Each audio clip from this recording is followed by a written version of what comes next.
মির্জা গালিব একদিন মসজিদে বসে মদ্যপান করছিলেন। তখন মুসল্লিরা তাকে বাধা দিলেন, বললেন, এটা আল্লাহ তাআলার ঘর, এখানে মদ্যপান করা যাবে না। তো মির্জা গালিব তার ভাষায় বলছেন, শরাব পীনে দে মুঝে মসজিদ মে बैठकर, शराब पीने दे मुझे मस्जिद में बैठकर, या ओ जगह बता जहाँ पे खुदा नहीं।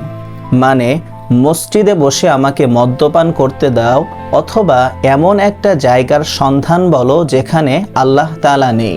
আচ্ছা বলুন তো, পৃথিবীতে এমন কোনো জায়গা আছে যেখানে আল্লাহ তাআলার অস্তিত্ব নেই?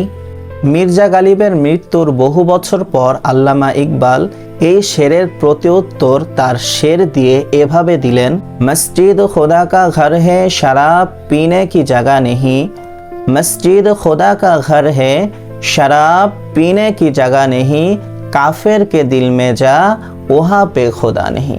মসজিদ হচ্ছে আল্লাহ তাআলার ঘর, এখানে মদ্যপান করা যায় না। তুমি কাফের হৃদয়ে যাও, সেখানে আল্লাহ তাআলা নেই।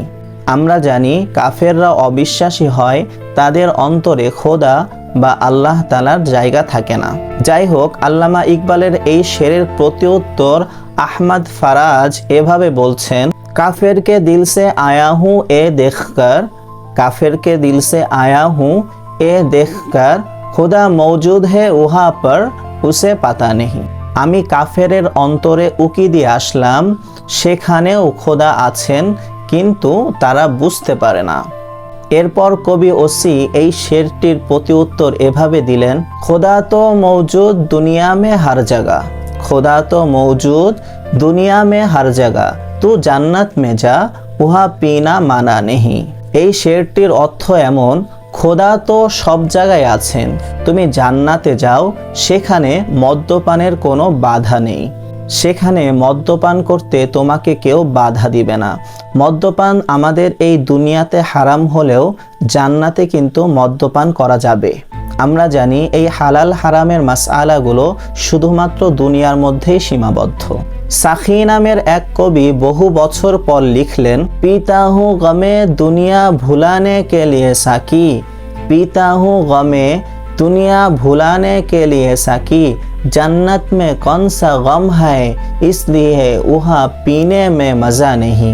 সাকি তার নিজেকে এভাবে বলছেন, আমি মদ্যপান করি দুনিয়ার দুঃখ দুর্দশাকে ভোলার জন্য, জান্নাতে তো কোনো দুঃখ দুর্দশা থাকবে না, সেখানে কি মদ্যপান করার প্রয়োজন আছে? মানে আমি এইটা নিয়ে একটু পড়াশোনা করার পর আই এম ভেরি সারপ্রাইজ।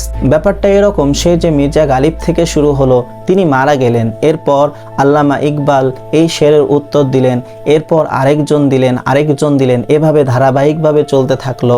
মনে হচ্ছে যে তাদের শেরগুলোর পূর্ণতা আমাদের এই জেনারেশনে এসে পেল, মানে আমরা পেলাম। যাই হোক, জানি না আপনাদের কেমন লাগলো, আরেকটু ভালো করে শুনবেন, তাহলে বুঝতে পারবেন ভেতরের কথাগুলোর ভাবার্থ কত পাওয়ারফুল।